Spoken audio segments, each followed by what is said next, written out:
ನಮಸ್ಕಾರ ಎಲ್ಲ ರೈತ ಬಾಂಧವರಿಗೆ. ನನ್ನ ಹೆಸರು ಪ್ರಭಾಕರ್ ಚಿಂಜ. ಇವತ್ತಿನ ದಿನ ಮೆಕ್ಕೆಜೋಳದಲ್ಲಿ ಬರ್ತಕ್ಕಂತಹ ಕಳೆಗಳು ಮತ್ತು ಅವುಗಳ ನಿರ್ವಹಣೆ ಬಗ್ಗೆ ಮಾತಾಡೋಣ. ಬೆಳೆಗಳಿಗೆ ಆಹಾರ ನೀಡಿ, ಕಳೆಗಳಿಗಲ್ಲ. ಅತ್ಯಾಧುನಿಕ ಕಳೆ ಸಂರಕ್ಷಣೆ ರಾಸಾಯನಿಕಗಳ ಮೂಲಕ ಬೆಳೆಯನ್ನ ಆರೈಕೆ ಮಾಡೋಣ.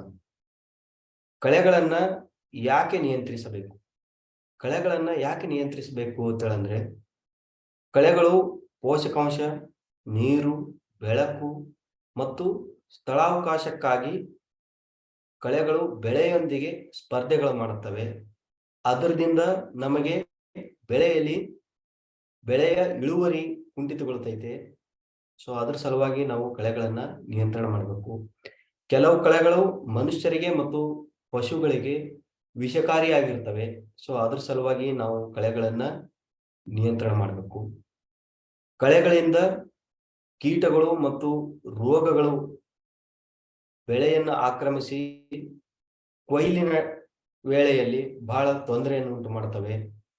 ಅದರ ಸಲುವಾಗಿ ನಾವು ಕಳೆಗಳನ್ನ ಮೊದಲನೇ ಹಂತದಲ್ಲಿ ನಿರ್ವಹಣೆ ಮಾಡತಕ್ಕಂಥದ್ದು ಬಹಳ ಪ್ರಮುಖವಾದದ್ದು. ಕಳೆಗಳನ್ನ ನಾವು ನಿಯಂತ್ರಿಸದಿದ್ರೆ ಬೆಳೆಯ ಇಳುವರಿ ಸುಮಾರು 25-80% ನಷ್ಟವನ್ನು ಅನುಭವಿಸಬೇಕಾಗುತ್ತದೆ. ಅದರ ಸಲುವಾಗಿ ನಾವು ಕಳೆಗಳನ್ನ ನಿರ್ವಹಣೆ ಮಾಡೋದು ಬಹಳ ಪ್ರಮುಖವಾದದ್ದು.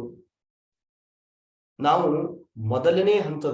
ಕಳೆಗಳನ್ನ ಮೊದಲನೇ ಹಂತದಲ್ಲಿ ನಿರ್ವಹಣೆ ಮಾಡೋದ್ರಿಂದ ನಮಗೆ ಎಷ್ಟು ಉಪಯೋಗಗಳಿವೆ ಮತ್ತು ಕಳೆಗಳನ್ನ ಆಮೇಲೆ ಅಂದ್ರೆ ಕಳೆಗಳು ಫ್ಲವರಿಂಗ್ ಅಥವಾ ಹೂ ಟೈಮಲ್ಲಿ ನಿರ್ವಹಣೆ ಅಥವಾ ಕಳೆಗಳನ್ನು ತೆಗೆಯೋದ್ರಿಂದ ನಮಗೆ ಯಾವ ತರ ನಷ್ಟ ಉಂಟಾಗ್ತದೆ ಅಂತಕ್ಕಂಥದ್ರ ಬಗ್ಗೆ ನೋಡೋಣ.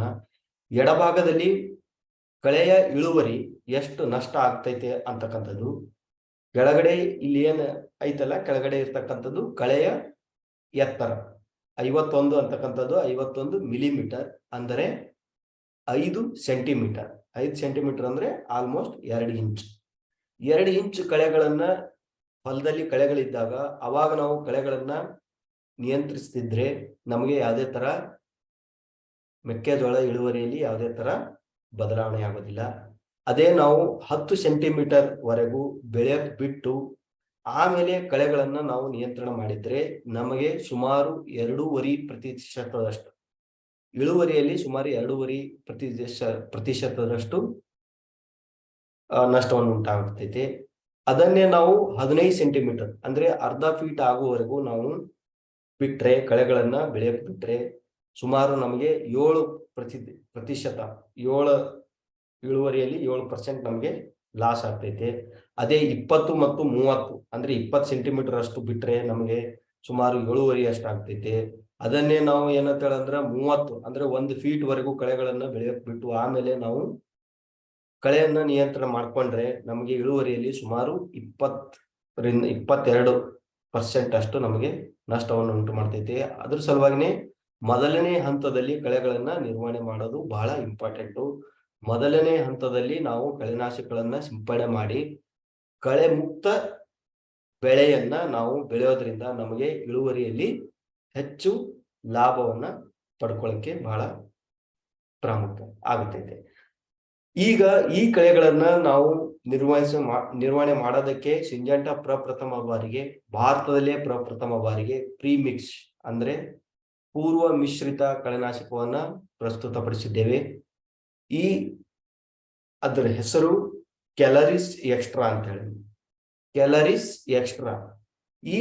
ಎಕ್ಸ್ಟ್ರಾ ವಿಶಾಲ ಶ್ರೇಣಿಯ ಕಳೆನಾಶಕವಾಗಿದ್ದು ಇದರಲ್ಲಿ 2 ರಾಸಾಯನಿಕಗಳನ್ನ ಒಳಗೊಂಡೈತೆ. ಒಂದು ಮಿಸೋಟ್ರಿಯನ್ ಮತ್ತು ಅಟ್ರಾಜಿನ್. ಈ ಕಳೆನಾಶಕವನ್ನ ನಾವು 3-4 ಎಲೆ, ಕಳೆಗಳ ಹಂತ 3-4 ಎಲೆ ಇದ್ದಳೆಗೆ ಈ ಕಳೆನಾಶಕವನ್ನ ಸಿಂಪಡಣೆ ಮಾಡಬೇಕು. ಈ ಕಳೆನಾಶಕವನ್ನ ಸಿಂಪಡಣೆ ಮಾಡುವಾಗ ನೀರಿನ ಪ್ರಮಾಣ ನಮಗೆ 1 ಎಕರೆಗೆ ಸಿಂಪಡಣೆ ಮಾಡುವಾಗ ನೀರಿನ ಪ್ರಮಾಣ 200 ಲೀಟರ್. 1 ಎಕರೆಗೆ ಮಿನಿಮಮ್ ನಮಗೆ 200 ಲೀಟರ್ ನೀರನ್ನ ಯೂಸ್ ಮಾಡ್ಕೊಂಡು ಕ್ಯಾಲರಿಸ್ ಎಕ್ಸ್ಟ್ರಾ ಕಳೆನಾಶಕವನ್ನ ಸಿಂಪಡಣೆ ಮಾಡಬೇಕು. ಕಳೆನಾಶಕ ಸಿಂಪಡಣೆ ಮಾಡುವಾಗ ನಮಗೆ ನಮ್ಮ ಪಂಪ್ ಅಥವಾ ನಾವೇನು ಕಳೆನಾಶಕ ಸಲಕರಣೆಗಳನ್ನು ಯೂಸ್ ಮಾಡ್ತೀವಲ್ಲ, ಅದು ಅದರ ನಾಜಲ್ಲು ಅದು ಏನಂತ ಹೇಳಂದ್ರೆ ಫ್ಲಡ್ ಜಾಟ್ ಅಥವಾ ಫ್ಲಾಟ್ ಫ್ಯಾನ್, ಅಂದರೆ ಕಳೆನಾಶಕ ನಾಜಲ್ಲೇ ನಾವು ಯೂಸ್ ಮಾಡಬೇಕು ಸಿಂಪಡಣೆ ಮಾಡುವಾಗ. ಕಳೆನಾಶಕವನ್ನ ಕ್ಯಾಲರೀಸ್ ಎಕ್ಸ್ಟ್ರಾ ಸಿಂಪಡಣೆ ಮಾಡುವಾಗ ಬೆಳೆ ಎಲ್ಲಾ ಕಡೆ, ಹೌದಾ, ಹೊಲದ ಅಥವಾ ಮಣ್ಣಿನ ಎಲ್ಲಾ ಕಡೆಗೂ ಇದನ್ನ ಚೆನ್ನಾಗಿ ಅದು ಹಾಯಂಗಿ ತೊಯ್ಯಂಗಿ, ಹೌದಾ, ಈ ಕಡೆ ಗಿಡಕ್ಕೂ ಬೆಳೆಗಳಿಗೂ ಹತ್ತಬೇಕು, ಕಳೆಗಳಿಗೂ ಕೂಡ ಹತ್ತಬೇಕು. ಎಲ್ಲಾ ಕಡೆಗೆ ಬೆಳೆ ಎಲ್ಲಾ ಭಾಗಕ್ಕೂ ಏನಂತ ಹೇಳಂದ್ರೆ ಕಳೆಗಳ ಎಲ್ಲಾ ಭಾಗಕ್ಕೂ ಕಳೆನಾಶಕವನ್ನ ಸಿಂಪಡಣೆ ಮಾಡಬೇಕು. ಮತ್ತು ಕಳೆನಾಶಕವನ್ನ ಸಿಂಪಡಣೆ ಮಾಡುವಾಗ ಮಣ್ಣಿನ ತೇವಾಂಶ ಬಹಳ ಇಂಪಾರ್ಟೆಂಟ್. ಮಣ್ಣಿನ ತೇವಾಂಶ ನಾವು ಇದ್ದಳೆಗೆನೆ ಈ ಕಳೆನಾಶಕವನ್ನ ಸಿಂಪಡಣೆ ಮಾಡಬೇಕು. ಆಮೇಲೆ ಈ ಕ್ಯಾಲರೀಸ್ ಎಕ್ಸ್ಟ್ರಾ ಅಂತಕ್ಕಂಥದ್ದು ಪ್ರಕೃತಿಯಿಂದ ಪ್ರೇರೇಪಿತಗೊಂಡಿರತಕ್ಕಂಥ ಪ್ರಾಡಕ್ಟ್, ಉತ್ಪನ್ನ ಇದು, ಹೌದಾ. ಈ ಪ್ರಕೃತಿಯಿಂದ ಈ ಕ್ಯಾಲರೀಸ್ ಎಕ್ಸ್ಟ್ರಾ ಪ್ರೇರೇಪಿತಗೊಂಡಿತ್ತು. ಅದ್ರ ಸಲುವಾಗಿನೇ ಇದು ಕ್ಯಾಲರೀಸ್ ಎಕ್ಸ್ಟ್ರಾದಿಂದ ಮಣ್ಣಿಗೆ ಯಾವುದೇ ತರ ಹಾನಿಯನ್ನು ಉಂಟು ಮಾಡೋದಿಲ್ಲ. ಇಲ್ಲಿ ನಾವು ಕ್ಯಾಲರೀಸ್ ಎಕ್ಸ್ಟ್ರಾದಿಂದ 5 ತತ್ವಗಳನ್ನ ಯಾವುವು ಅಂತಕ್ಕಂಥದ್ದು ತಿಳ್ಕೊಳ್ಳೋಣ. ಮೊದಲೇದು ಸರಿಯಾದ ಸಮಯ. ಕ್ಯಾಲರೀಸ್ ಎಕ್ಸ್ಟ್ರಾವನ್ನ ಸಿಂಪಡಣೆ ಮಾಡುವಾಗ ಸರಿಯಾದ ಸಮಯ ಯಾವುದು ಅಂತ ಹೇಳಿದ್ರೆ 3 ರಿಂದ 4 ಕಳೆಗಳ ಹಂತ 3 ರಿಂದ 4. ಅದು ಯಾವಾಗ ಬರ್ತೈತಿ ಅಂದ್ರೆ ನಾವು ಮೆಕ್ಕೆಜೋಳವನ್ನ ಬಿತ್ತಿದ ಮೇಲೆ 15 ರಿಂದ 20 ದಿನಗಳ ಒಳಗೆ ಈ ಕ್ಯಾಲರೀಸ್ ಎಕ್ಸ್ಟ್ರಾವನ್ನ ನಾವು ಸಿಂಪಡಣೆ ಮಾಡಬೇಕು. ಪ್ರಮಾಣ ನಾನು ಹೇಳ್ದಂಗೆ ಪ್ರಮಾಣ ಎಷ್ಟಂತ ಹೇಳಂದ್ರೆ 1400 ಮಿಲಿ ಪ್ರತಿ ಎಕರೆಗೆ 1400 ಮಿಲಿ ಕ್ಯಾಲರೀಸ್ ಎಕ್ಸ್ಟ್ರಾವನ್ನ ಸಿಂಪಡಣೆ, ಅದು 200 ಲೀಟರ್ ನೀರಿನೊಂದಿಗೆ ಕ್ಯಾಲರೀಸ್ ಎಕ್ಸ್ಟ್ರಾವನ್ನ ಸಿಂಪಡಣೆ ಮಾಡೋದ್ರಿಂದ ನಾವು ಅಗಲೆಲೆ ಕಳೆಗಳಾಗಿರ್ಬೋದು ಅಥವಾ ಉದ್ದೆಲೆ ಕಳೆಗಳಾಗಿರ್ಬೋದು, ಎರಡನ್ನೂ ಕೂಡ ಬಹಳ ಚೆನ್ನಾಗಿ ನಾವು ಕಂಟ್ರೋಲ್ ಮಾಡಬಹುದು. ಮತ್ತು ಇಕ್ವಿಪ್ಮೆಂಟ್ ಅಂದ್ರೆ ನಾವು ಏನು ಪಂಪ್ ಯೂಸ್ ಮಾಡ್ತೀವಲ್ಲ, ಅದು ಚೆನ್ನಾಗಿ ಪಂಪ್ ಎಲ್ಲಾ ಬೆಳೆಯ ಅಥವಾ ನೆಲದ ಎಲ್ಲಾ ಕಡೆಗೂ ಏನಂತ ಹೇಳಿದ್ರೆ ತೊಯ್ಯಂಗೆ ಚೆನ್ನಾಗಿ ನಾವು ಸಿಂಪಡಣೆಯನ್ನ ಮಾಡಬೇಕು. ಮತ್ತು ನಾಜಲ್ಸ್, ಕಳೆನಾಶಕ ನಾಜಲ್ಲೇ ನಾವು ಯೂಸ್ ಮಾಡಬೇಕು. ಯಾಕಂತ ಹೇಳಿದ್ರೆ ಇದು ಕಳೆನಾಶಕ ಆಗಿರೋದ್ರಿಂದ ಕಳೆನಾಶಕ ನಾಜಲ್ಲೇ ಯೂಸ್ ಮಾಡಬೇಕು. ಈ ಬೇರೆದು ನಾಜಲ್ ಯೂಸ್ ಮಾಡೋದ್ರಿಂದ ನಮಗೆ ಉತ್ತಮವಾದ ರಿಸಲ್ಟ್, ಫಲಿತಾಂಶ ಬರೋದಿಲ್ಲ. ಮತ್ತು ಸುರಕ್ಷತೆ ಯಾವುದೇ ಕಳೆನಾಶಕ ಕೀಟನಾಶಕಗಳನ್ನ ಸಿಂಪಡಣೆ ಮಾಡುವಾಗ ಸುರಕ್ಷತಾ ಕ್ರಮಗಳನ್ನ ನಾವು ಅಳವಡಿಸಿಕೊಂಡು ಕೀಟನಾಶಕ ಅಥವಾ ಕಳೆನಾಶಕಗಳನ್ನ ನಾವು ಸಿಂಪಡಣೆ ಮಾಡಬೇಕು. ಕಳೆನಾಶಕಗಳನ್ನ ಈ ಕ್ಯಾಲರೀಸ್ ಎಕ್ಸ್ಟ್ರಾವನ್ನ ಯಾವ ಟೈಮಲ್ಲಿ, ಬೆಳೆ ಹಂತ ಯಾವಾಗ ಇದ್ದಳೆಗೆ ನಾವು ಈ ಕ್ಯಾಲರೀಸ್ ಎಕ್ಸ್ಟ್ರಾವನ್ನ ಸಿಂಪಡಣೆ ಮಾಡಬೇಕು ಅಂದ್ರೆ ಮೊದಲನೇ 2 ಏನು ಚಿತ್ರಗಳದಾವಲ್ಲ, ಅದು ಸರಿಯಾದ ಸಮಯ. 3 ರಿಂದ 4 ಎಲೆಗಳು ಏನಂತೀವಲ್ಲ ನಾವು, ಈ ಮೊದಲು 1ನೇ ಮತ್ತು 2ನೇ ಚಿತ್ರಗಳಲ್ಲಿ ಇಷ್ಟು ಕಳೆಗಳು ಇದ್ದಳೆಗೆ ನಾವು ಈ ಕ್ಯಾಲರೀಸ್ ಎಕ್ಸ್ಟ್ರಾವನ್ನ ಸಿಂಪಡಣೆ ಮಾಡಬೇಕು. 3ನೇ ಚಿತ್ರದಲ್ಲಿ ಆಲ್ರೆಡಿ ಕಳೆಗಳು ದೊಡ್ಡದಾಗಿದ್ದಾವೆ, ಹೌದಾ, ಬೆಳೆಗೂ ಕೂಡ ದಿನಗಳಾಗಿದ್ದಾವೆ. ಸೊ ಅಂತ ಟೈಮಲ್ಲಿ ಕಳೆನಾಶಕಗಳನ್ನ ಕ್ಯಾಲರೀಸ್ ಎಕ್ಸ್ಟ್ರಾವನ್ನ ಸಿಂಪಡಣೆ ಮಾಡಬಾರ್ದು. ಯಾಕಂತ ಹೇಳಿದ್ರೆ ಆ ಟೈಮಲ್ಲಿ ಸಿಂಪಡಣೆ ಮಾಡಿದ್ರೆ ನಮಗೆ ನಾವು ಅನ್ಕೊಂಡಿರ್ತಕ್ಕಂಥ ಫಲಿತಾಂಶ ಬರದೇ ಇರ್ಬೋದು. ಅದಕ್ಕಾಗಿನೇ ಏನಂದ್ರೆ ಸರಿಯಾದ ಸಮಯದಲ್ಲಿ ಕ್ಯಾಲರೀಸ್ ಎಕ್ಸ್ಟ್ರಾವನ್ನ ಸಿಂಪಡಣೆ ಮಾಡೋದು ಬಹಳ ಉತ್ತಮವಾಗಿರ್ತೈತಿ. ಕ್ಯಾಲರೀಸ್ ಎಕ್ಸ್ಟ್ರಾವನ್ನ ಯಾವ ಸಮಯದಲ್ಲಿ ನಾವು ಸಿಂಪಡಣೆ ಮಾಡಬೇಕು ಮತ್ತು ಯಾವ ಸಮಯದಲ್ಲಿ ಸಿಂಪಡಣೆ ಮಾಡಬಾರ್ದು ಅಂತಕ್ಕಂಥದ್ದನ್ನ ನಾವು ತಿಳ್ಕೊಳ್ಳೋಣ. ಕ್ಯಾಲರೀಸ್ ಎಕ್ಸ್ಟ್ರಾ ಮಾತ್ರ ಬಳಸಿ, ಕ್ಯಾಲರೀಸ್ ಎಕ್ಸ್ಟ್ರಾ ಜೊತೆ ಯಾವುದೇ ತರ ಶಿಲೀಂಧ್ರನಾಶಕ ಆಗಿರ್ಬೋದು, ಬೇರೆ ಯಾವುದೇ ತರ ಕೀಟನಾಶಕಗಳನ್ನ ಈ ಕ್ಯಾಲರೀಸ್ ಎಕ್ಸ್ಟ್ರಾದಲ್ಲಿ ಬಳಸಬೇಡಿ. ಕ್ಯಾಲರೀಸ್ ಎಕ್ಸ್ಟ್ರಾ ಮೆಕ್ಕೆಜೋಳ ಮತ್ತು ಕಬ್ಬಿನ ಬೆಳೆಗಳಿಗೆ ಮಾತ್ರ ಶಿಫಾರಸುಗೊಂಡಿದ್ದು. ಈ 2 ಬೆಳೆಗಳು, ಮೆಕ್ಕೆಜೋಳ ಮತ್ತು ಕಬ್ಬು ಬಿಟ್ಟು ಬೇರೆ ಯಾವುದೇ ಬೆಳೆಗಳಿಗೆ ಕ್ಯಾಲರೀಸ್ ಎಕ್ಸ್ಟ್ರಾವನ್ನ ಸಿಂಪಡಣೆ ಮಾಡಬಾರ್ದು. ಕಳೆಯ ಅವಧಿ ಮೀನ್ಸ್ ಕಳೆಗಳು 3 ರಿಂದ 4 ಎಲೆಗಳಿದ್ದಳೆಗೆ ಕ್ಯಾಲರೀಸ್ ಎಕ್ಸ್ಟ್ರಾವನ್ನ ಸಿಂಪಡಣೆ ಮಾಡಬೇಕು. ಬೇರೆ ಕಳೆಗಳು ದೊಡ್ಡದಾದಳೆಗೆ ನಾವು ಕ್ಯಾಲರೀಸ್ ಎಕ್ಸ್ಟ್ರಾವನ್ನ ಸಿಂಪಡಣೆ ಮಾಡಬಾರ್ದು. ಕ್ಯಾಲರೀಸ್ ಎಕ್ಸ್ಟ್ರಾ ಸಿಂಪಡಣೆ ಮಾಡುವಾಗ ನಾಜಲ್ ಕಳೆನಾಶಕ ನಾಜಲ್ ಅನ್ನೇ ನಾವು ಉಪಯೋಗಿಸಬೇಕು. ಅದರಿಂದ ನಮಗೆ ಉತ್ತಮವಾದ ಫಲಿತಾಂಶ ದೊರೀತೈತೆ.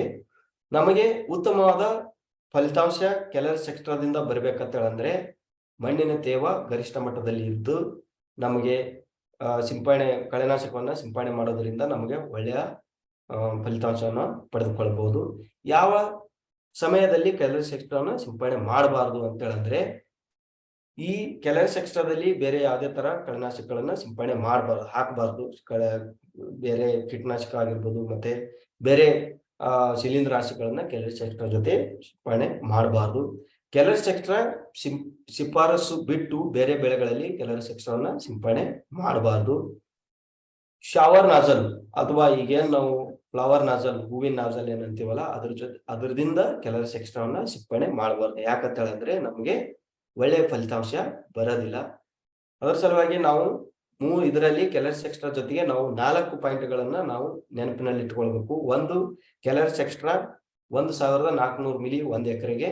ಕ್ಯಾಲರೀಸ್ ಎಕ್ಸ್ಟ್ರಾ ಸಿಂಪಡಣೆ ಮಾಡುವಾಗ ಕ್ಯಾಲರೀಸ್ ಎಕ್ಸ್ಟ್ರಾ ಜೊತೆಗೆ ನೀರು ಎಷ್ಟು ಯೂಸ್ ಮಾಡ್ಬೇಕಂತ ಹೇಳಂದ್ರೆ 200 ಲೀಟರ್ ನೀರು 1 ಎಕರೆಗೆ ಅದನ್ನ ಯೂಸ್ ಮಾಡಬೇಕು. ಮತ್ತು ಕ್ಯಾಲರೀಸ್ ಎಕ್ಸ್ಟ್ರಾ ಸಿಂಪಡಣೆ ಮಾಡುವಾಗ ಕಳೆನಾಶಕ ನಾಜಲ್ ಅನ್ನ ಸಿಂಪಡಣೆ ಮಾಡಬೇಕು. ಈ ಕಳೆನಾಶಕ ಕ್ಯಾಲರೀಸ್ ಎಕ್ಸ್ಟ್ರಾ ಬರೀ ಮೆಕ್ಕೆಜೋಳ ಮತ್ತು ಕಬ್ಬಿನಲ್ಲಿ ಅಷ್ಟೇ ಶಿಫಾರಸುಗೊಂಡಿರ್ತಕ್ಕಂಥದ್ದು, ಬೇರೆ ಬೆಳೆಗೆ ನಾವು ಯೂಸ್ ಮಾಡಬಾರ್ದು. ಆಮೇಲೆ ಕಳೆಗಳು ಎಷ್ಟಿರ್ಬೇಕಂತ ಹೇಳಂದ್ರ 3 ರಿಂದ 4 ಎಲೆ ಕಳೆಗಳಿದ್ದಾಗ ಕ್ಯಾಲರೀಸ್ ಎಕ್ಸ್ಟ್ರಾವನ್ನ ಸಿಂಪಡಣೆ ಮಾಡೋದ್ರಿಂದ ನಮಗೆ ಒಳ್ಳೆಯ ಫಲಿತಾಂಶವನ್ನ ತೋರಿಸ್ಕೋಬಹುದು ಅಂತ ಹೇಳಿ ನನ್ನ 2 ಮಾತುಗಳನ್ನ ಮುಗಿಸುತ್ತೇನೆ. ಧನ್ಯವಾದಗಳು.